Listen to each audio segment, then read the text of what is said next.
Hello everyone. So was the season 2 of The Boys bad?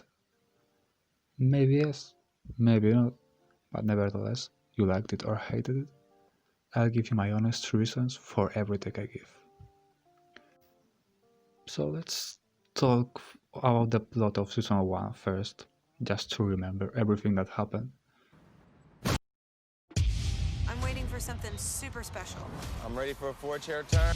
So the general plot of season 1 was about taking both down by finding their secret, that the 7 plus 100 more subs Half our own heroes don't know they have Compound B in their veins. plus a lot of bot stuff we're keeping. Compound B basically. So finding its source and what it was used for. It started with Adrian killing Huey's girlfriend by mistake, as he couldn't be late with the Compound B.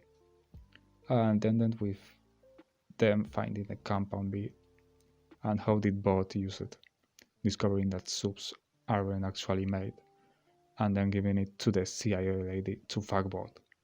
But Homelander was smarter and faster and gave it to terrorists, creating sub-terrorists, so also creating a need of bot and the subs, making useless everything that we discovered, basically. And the plot progressed quite nicely with every episode, as it was easy to understand why things happened and where things were going to. So I made a little summary for you in case you need it.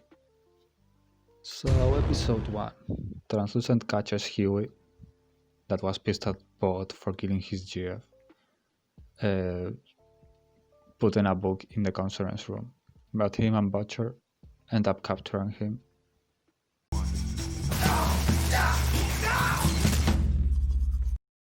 Episode 2, they introduce Frenchie, a gun dealer that worked before with Butcher, and they use his help to kill Translucent, that was almost invincible. But Frenchie finds a way to kill him, and Translucent, scared, tells them the voice where Adrian was coming from, Popclaw's apartment. Then they kill him.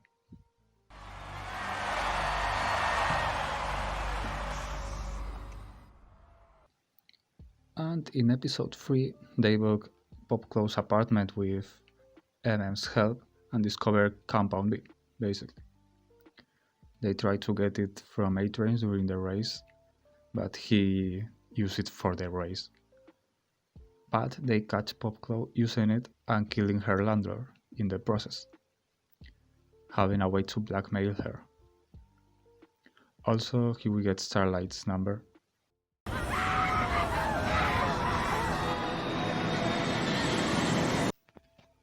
Episode 4, they find out from Popclaw that Adrian was going to a Chinese restaurant with the Compound B, where they find out that they were experimenting to create a sub-terrorist. And MM finds out it comes from a charity called Samaritan's Embrace. He goes in a date with Starlight, and they also get Kimiko, and Homelander breaks a plane and leaves it to crash.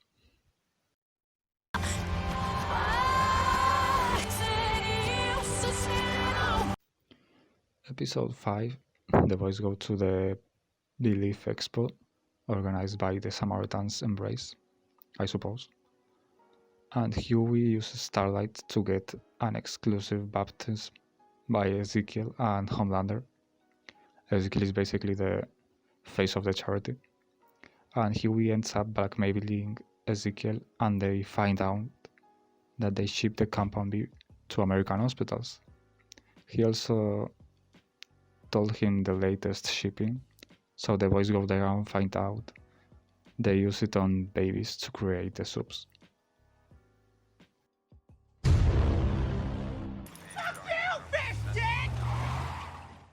Episode 6, Huey is still going out with Fanny, or Starlight, and Butcher doesn't like it and tries to convince him to stop, but Huey doesn't really listen.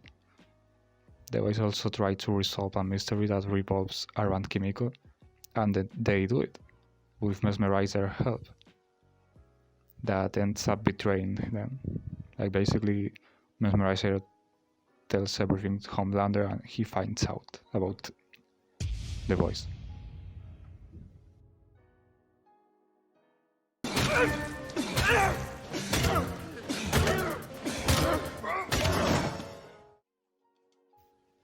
Episode 7.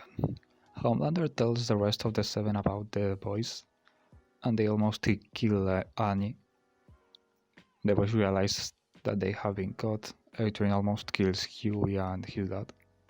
They call the CIA lady for protection in exchange of the info about Compound B, and they get it. And the CIA almost gets bought. But they find out about the sub-terrorist that Homelander creates, and the government decides to keep everything a secret. The boys are wanted criminals. Hey! What the hell are you doing? Episode 8. French and Kimiko get captured by Bot. Huey goes to save them, and Butcher goes to Madeline to kill himself in front of Homelander, basically. Huey and the rest get saved by Annie, and there is a stupid fight between her and A-Train. Butcher ends up finding out that his wife is alive. Yeah, it's quite a simple plot, quite easy to follow, even if episode 8 is kind of weird in that regard. But now let's check season 2. Girls get it done. And cut! So, episode 1. We start with a shot of the statue of Lamplighter being replaced with Starlight. A really important detail that sets up a really great scene for episode 7. Then we see A-Train's lawyer bringing food to a conference. The Pentagon, I assume, and both are discussing the terms for the subs of working with the army in the national defense. Also, while they are discussing things, we go to Syria, where Black Noir is going on a rampage to kill the sub-terrorists from season 1 in a cliché manner of being invisible as long as you are not on frame. But whatever. We are back to the conference room, so basically Edgar wants to be the only one controlling the heroes in secrecy and without even having to report to anyone. But why would the government, the CIA and the Pentagon let that? His reasoning is that half of his heroes don't know they have Compound B in their blood, so he doesn't want to risk that fact being discovered by mistake, maybe by the government. But that makes me wonder, there is like 200 heroes, so like 100 don't know, but how does that even work? So the scheme they had to create heroes was to pay the parents so they could inject Compound B in their child. But the payment had to have a silence disclosure, I suppose, because if not the parents could just tell anyone. So I suppose both had to control those families. So, for 100 heroes to know they have Compound B in their blood, that would mean they were told about it. And yeah, that's possible, but in season 1 when Madeline is talking with the congressman about Baltimore needing a hero, the congressman mentions Compound B, and later Madeline is like, how the fuck did he know about that? Well, if half of your heroes know, it's pretty normal. Because the parents I would get why they wouldn't talk, like if they have a contract or anything, but the subs have no legal reasons to not tell it to anyone. Like, yeah, maybe they made a contract for it, but that only works if they agree with the terms. And they wouldn't tell the heroes directly, because that would be really stupid. And also, Bot doesn't keep all the heroes close like in the Bot tower. Like Mesmerizer, for example, he would instantly know if he read his parents' mind. And couldn't he really fuck up Bot if he wanted to? Like, he knows A-Train, and A-Train knows a lot. So isn't he like dangerous if he just dresses up, for example, and see people's thoughts? Like Homelander treats him like a nobody. but Mesmerizer could easily get to shake his hand with all the parrots Homelander drew. And wouldn't it be strange to find out Compound B is now getting to terrorists, if you know about it? Like if it got out and terrorists could get it, wouldn't it be more strange that no other country started getting subs?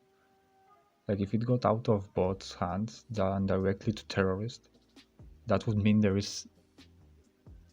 are terrorists inside bot. And if someone sold it, then I don't think terrorists would be the first buyers. Exactly what casualty allowance are we looking at here? Officially, 0, of course. But cone of silence, 34%. 34% of collateral damage, like civilians and innocent. Sub seems kind of bad at their job, but I suppose that's part of the show's message. I like how the sub-terrorist start creating his own merchandise, like a parallel between bot and the terrorists. Okay, so Black Noir kills the sub-terrorist, but not after he uses his self-explosion to almost not damage Black Noir. And I have some questions with this. So how do they know the power level of the sub-terrorist they made? I would get it when they are created by bot, because it's a controlled growth, let's say. But when putting it randomly on adults, they don't even know if it's going to work. Like, is there a possibility that they create a sub-terrorist as strong as Homelander by mistake? Because Compound B is shown to be pretty random. It would be quite anticlimactic to see Black Noir dying there, but taking the load to prove that the sub-terrorist is not strong sounds risky and stupid. Then we cut to Translucent's funeral. I have to say that I like it. They use it as propaganda for the subs being in the army and to reinforce that they are also in danger when fighting. Okay, so they blame the terrorists, but in season 1, the 7 know that it was the boys, the one that killed Translucent. So why wouldn't they go after them? At least from Homelander's perspective, they are a danger to the 7. The Deep gets drunk. A-Train is hospitalized in the bot tower. Really? Isn't that kind of stupid? Like, isn't this like a big thing for a sub? Like Translucent disappearing? Things like this usually are hard to keep a secret. Also, I still don't get why they didn't kill him in season 1, but I'll talk about it later. So Benny and Huey are meeting, preparing themselves, but during these scenes we also see Kimiko learning to write, the letter B in this case, and this is a great setup for her not learning to write again, at least in this season, and only using one word. Huey is logically stopped by as they are wanted by Bot, and Bot, if I'm correct, has basically the police department under their control. Huey just gives a generic excuse and just let him go. So he and Annie, completely disguised, almost invisible, meet. And Huey asks her if she snapped the SIM card, but isn't snapping SIM cards suspicious? Like, okay, it's your phone, Bot knows it, and they are tracking you. But if they are tracking you via the SIM card, they would notice that you broke it, you know? Also, they can't trace the chip down in the metro? Oh yeah, I remember. They said so they can set up this great scene. Butcher is even in the newspaper. So by that logic, Huey, and Frenchie should be there too, right? Like in the TV, they are shown just after talking about Butcher, like they are like a team. Any of his known associates, Marvin Milk, Hugh Campbell, or this man. So Huey gives some info to Annie about an employee that works at Bot and has access to Compound B. And by the power of God, Annie knows him. What a coincidence. I have a choice. Yeah, you have a choice, Annie. The boys could just blackmail him with killing all of his family, or with the same means you Starlight did, maybe? We get some subtle shots of how Annie's and Hugh's relationship develops during the scene. And how exactly did Hughie get that info? None of the boys, Mem and Frenchie, knew he was going there, so they couldn't really help him.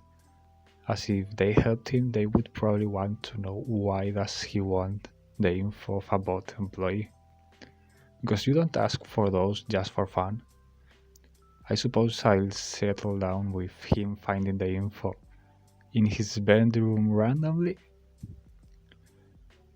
The Deep got arrested for playing in a water park, okay?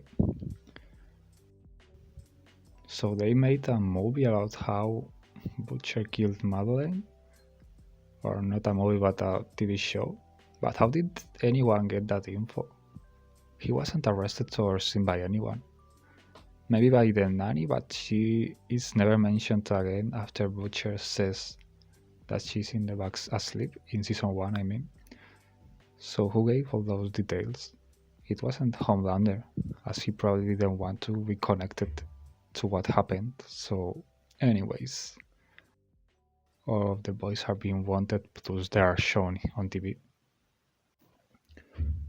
But they were wanted before that, so why panic now? And why are they so against Hughie? He saved them from prison voluntarily, going in, and was basically the most useful member of season 1. Without him, they wouldn't get translucent. Also, they wouldn't get pop-close cameras so easily, and Annie's help to getting the info from Ezekiel. That would, at the end, get them the Compound B. The writers are creating drama out of thin air, but I get them. They just don't know what to do with them before the plot can progress somewhere. So Ashley, the new manager of the Seven, found a new hero, but I don't get one thing with these heroes they find. So how exactly does the process work? In the beginning of season 1 they show how Annie had to go through all of these interviews and show-offs of her powers. Like, that was some sort of process behind it regarding a lot of soups. But with blind spots, Ashley's like, I found one, let me show you. Wouldn't they keep the same process? Or did they just fire everyone from the soup casting or whatever? And also, Bot has more heroes hired, so are they able to choose from the ones they have for the position of the Seven? Or is it only for heroes from outside that network? Or is it just a mixed bag? I don't know. And with that process, to choose a new member of the Seven, wouldn't they want to get all of the Seven involved in it? Like, not only Homelander, but everyone? No? Okay. They show us Blindspot practicing, and for what's implied, he's pretty famous, as even Homelander recognizes him. It's Blind Spot, right? A differently abled member of the Seven. Meaning that he has a following outside Bot? So why does Homelander think that attacking him, his ears, would prove anything? He could probably do that to anyone from the Seven and get that same reaction. But still, how are they going to keep Blindspot's mouth shut after that? They don't kill anyone for their silence, and even if they did, wouldn't his followers or fans be kind of curious to what happened to him after entering the tower? It's not like they can mysteriously send everyone in a secret mission. But these actions would have a lot of repercussion in the press. Luckily, Blindspot is famous, but not that famous that his fans are going to care about him losing his powers. Also, that's a lot of blood. I don't know if he will survive without super regeneration. Homelander tries to control F-Door 99 plus Ashley, but that goes nowhere as nothing is never really reported to him if it's inconvenient to the plot. Coming this fall, Bond. Go ahead. What the fuck, Annie? You can turn the TV off. You don't have to be such a bitch. How do they know that the prostitute soup goes there? What kind of info did Huey get? It doesn't look like the guy lives there, and with all the money he gets from the prostitution plus both, he would for sure get enough for a better place. So that's just a random info Annie followed, or Huey gave and was spot on. Also, this could be more safely done by any of the boys, even being wanted men, but okay. And I wonder, would this be illegal, like selling this kind of service? Like there are no real repercussions. The guy was just curious to chop someone's arm, and instead of doing it in a random person freely, he paid for it. Also, regarding on the info he gave Annie, how could he find exactly someone that would be so easy to blackmail? So to show us as subtly as possible that is an obsessive person with organizing everything, he's shown making a dollhouse really carefully. Like I don't mind that, but it's kind of in the audience's face, because his obsessiveness goes nowhere, at least this season. In the first one, French uses it to convince him to find Mesmerizer and resolve Kimiko's mystery. Friend, because you cannot bear things out of order. And she's out of order. So French is surprised by the news of a soup coming from the ship. But Kimiko is also a soup that had to arrive by ship, so don't make that face. And about the situation, why wasn't the police called, or anyone to move the ship back to the water at least? Why the fuck would the soup terrorist leave an origami near the ship, so that Kimiko could find it? If that's it, then I'm 100% aboard with that. Makes sense if you think about it. So in the camera footage, we can see the soup throwing the ship at the French guy. But why throwing the ship and not the guy? Wouldn't that be like a lot easier? If there was more than one person, they would get it. But it seems kind of like a show-off. I don't know for who. Going forward, we see Ashley and Homelander checking a boardroom where they are asking opinions about words to random people. The word super terrorist is seen as scary for a woman, and for some unexplained reason, Ashley says, Means a double-digit drop the opening weekend of the Tech Night movie. but how the fuck does that even work? One opinion and she just knows that? And the thing is that the lady was kind of hyperbolic? Like why the fuck would you lock the door and hide under the bed after hearing that? And isn't it that the point for this kind of words? To be scary and make people fear what's behind the idea of a sub-terrorist? So why would they want an exciting and exotic word? If you also have these questions, don't worry, I have an actual answer. So the writers want to make Homelander stupid and out of his loop. So when Stormfront enters the scenes, she can be the one that is more scary and fearful, kind of a stupid way to undermine a great villain. But okay. Then they go to the slogan between saving America and saving the world. But wouldn't the slogan with saving the world have some international repercussion? Sounds kind of threatening to the rest of the world, at least for me. And more if you are using basically a weapon more powerful than a nuclear blast. And why are they basing all of the slogans and words used only with the 10 people in that room? At least Ashley. So the Deep wakes up in Eagles the Archer's house, and I don't get just one thing. So Eagle starts talking about his low point, as the Deep is not really accepting his own low point. But he starts saying that he was in a hostage situation and that his aim is perfect with the arrows and everything, but he ran out of arrows. Like, he's asking himself, why use arrows against Tech 9? But like, Tech 9 also have limited bullets, and probably are not as mortal as Sakutaro. I don't know, honestly.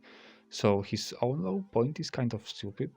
Like, And he could always bring like a backpack full of arrows, not only the quiver.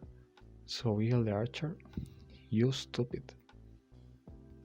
We then cut to the boys' lair, where we get the great payoff of Kimiko writing for the last time the word boy. She shows to Frenchie the origami and the word at the same time, in case he misses, even pointing at it. But Frenchie is too stupid, so she just completely gives up. But okay, there is so many problems here. First, she's the only one that knows that the origami was near the ship. The rest went directly to the security room when they got to the shipyard.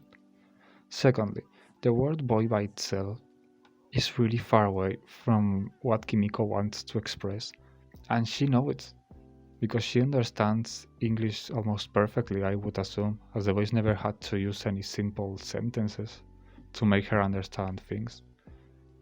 But if you are mute and know that a word doesn't mean what you want to convey, then why not just try another strategy, like a drawing or even a photo? There is a lot of ways to express the word brother. And one thing I don't get is why don't they try to fix their communication problems? That would help. Into some jumper cables. We could call Boucheron. For the last time, we don't need Butcher. Why does Frenchie and MM trust Butcher so much? He doesn't really do a lot for them. The most I saw was trying to keep the group together with a common goal. But even knowing that, he kind of betrayed them when he left them to rot in that prison. And again, why don't they trust Annie? She basically saved them last season, and she can break the phone easily with her power. Like, I don't see why not risk it with her. What I also don't see is why is Annie doing all that work. She could be so easily followed, plus... One thing I don't get in the world of the boys is how the Seven or any famous hero has no paparazzis around. Like in our current world, it's a really bizarre thing. How paparazzis basically throw away the personal privacy a person would want and just keep digging until finding something. So how is that in the world of the boys? That's not even a problem. Like, it's not even mentioned, I think. Probably that would complicate like 90% of the plot points, so okay. So back to MM. He's angry at Huey because he met with Fanny in public, really paranoid that Huey could have been followed, basically scared of both. Luckily that's only a problem for this episode because he kind of forgot about his paranoia. Let somebody else handle it, okay? There's no one else. And why would he say to let someone else handle it? Like, MM should know by then that there is no one else doing anything against Bot with real impact. And they almost got Bot last season, so why back off now? Like, their objective didn't really change, only the number of enemies. And the CIA and the police are also looking for them. You are not a soldier. You're not a spy. You're just a kid that sells stereo equipment. No, I don't. What the fuck, MM? Did you forget about what Hugh did in Season 1? He's capable of being a spy, and kind of a soldier, and even a useful tech guy. So Annie blackmails Gecko with showing the video of him doing the poor at prostitution if he doesn't give her some compound B from the lab that is in Bot Tower. But why would he completely agree to do that? Why wouldn't he just go, let's say, to Edgar and be like, so Starlight is a traitor, because I think getting some compound B out should be impossible. Like, each vial is like 5 million, so I'm pretty sure securities in that floor would be really high. But it's probable, after watching the season, that they may have fired most of the security from the building, so maybe it's not as risky. So he just accepts and doesn't do anything after giving her the compound B. Like, let's say, tell Edgar or someone else. Okay. Here I go, you guys. Wish me luck. So Stormfront just enters the set where Homelander and Maeve are filming a US Army commercial. But why is she there? Like, If she joined the 7, why are they not marketing the shit out of it? I'm telling you, they fired a lot of people from both, at least with the part that deals with the newcomers to the 7. And I don't get one thing. What's the point of meeting like that? I feel the writers were just tired and said, yeah, who cares, just throw her in a random scene with Homelander, we will figure out something. Like, I think I get what they are trying to get, to show how Homelander is not really in control in there, but still, I don't think it would be smart to make an enemy out of him, because I can get how she can tease him in public, but the moment they are alone, Homelander, at least the one from season 1, would just threaten her or even kill her, I would dare to guess.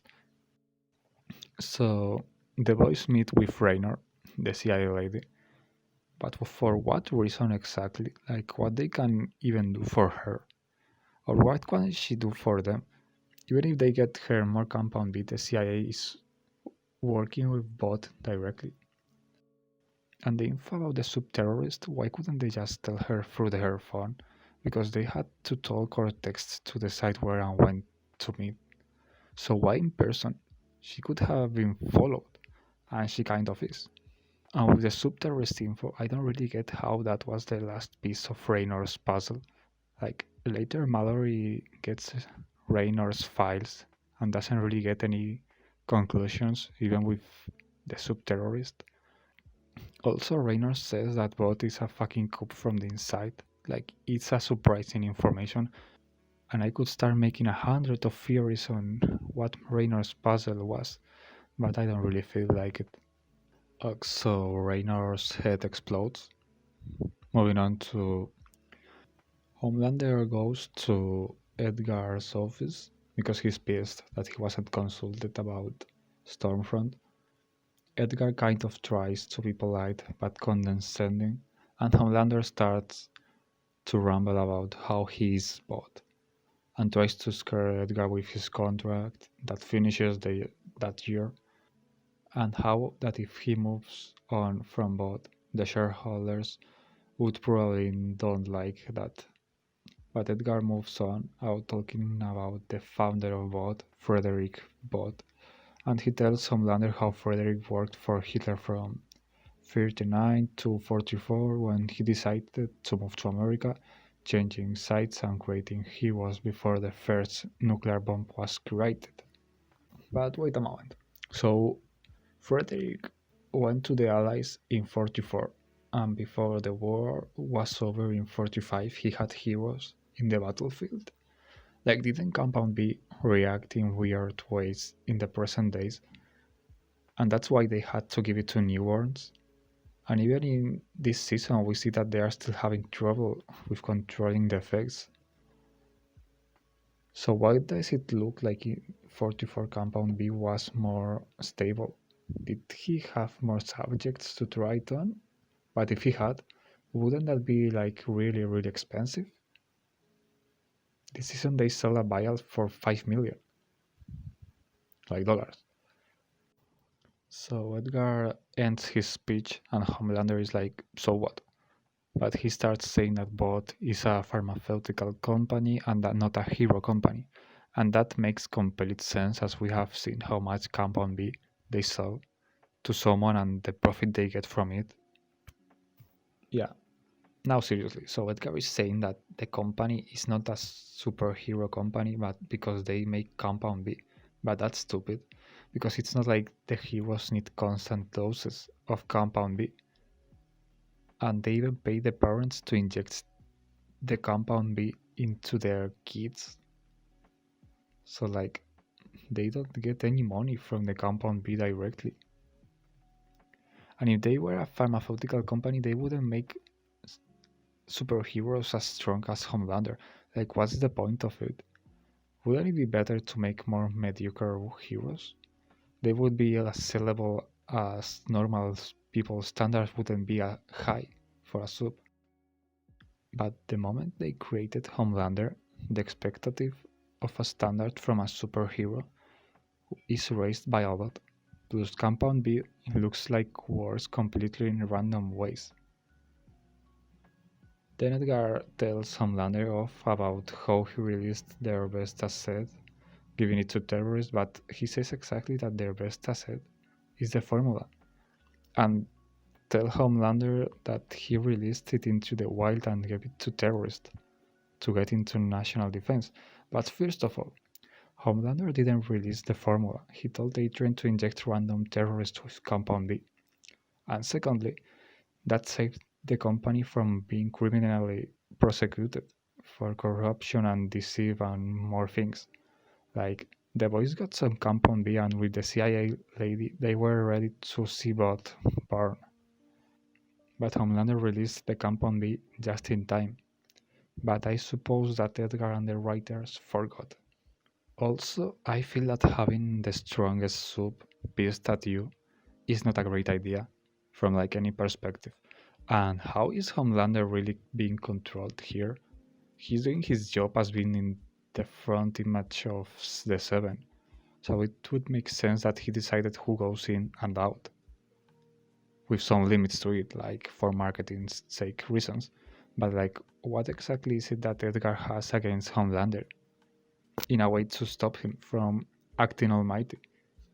He only cares about the love and admiration he receives, and now I would assume his kid. But Edgar can't really make him look bad without also making both look bad.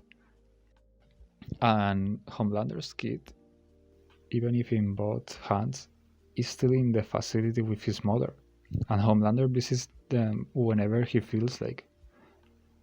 And in any moment, Edgar looks like he's planning anything with the kid, like kidnapping him or anything. And talking about his kid, he visits them, and Becca is surprised that he appears. Like, what did she think he wouldn't be back? She clearly knows about his history, like how he was raised with no family, so expecting him back would be a safe bet. The boys are cleaning themselves from Raynor's brains, and Huey, for some reason, decides to mention her family. Like, I feel everyone has a family, kids, husbands, wives, dad, moms. I feel you can have that in mind, but bringing it back for every dead character feels at the end kind of cheap and manipulative. Like, I don't mind if they remind us, but I just feel like this happens a lot. Like, look, she woman, you know that?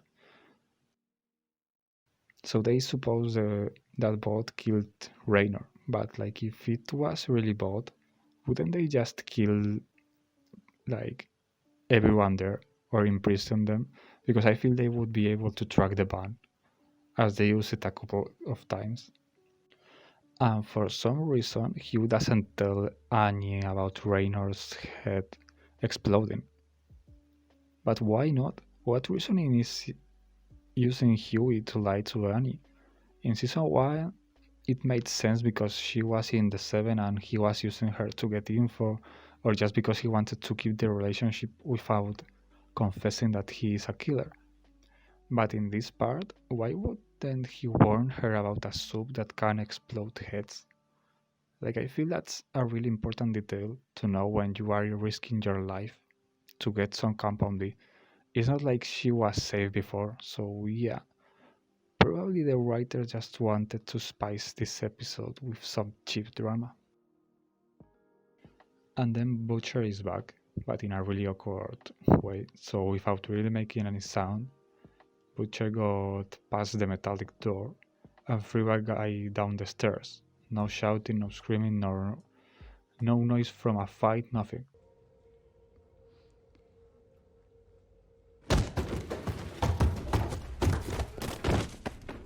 Like, the first time I watched, I was like, okay, with his explanation.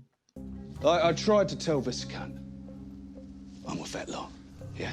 But like, that doesn't explain how he got in. There is a security door.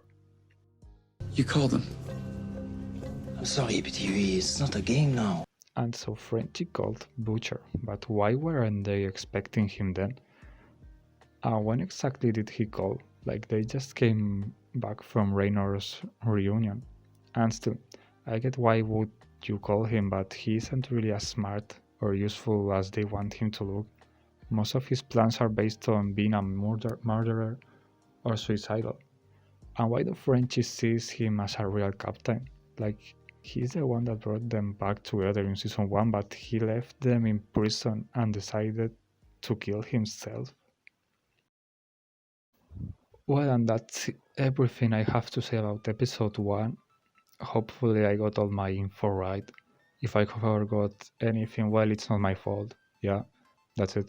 But doing a summary of the plot, Annie blackmails someone to get Compound B. They are all publicly wanted criminals.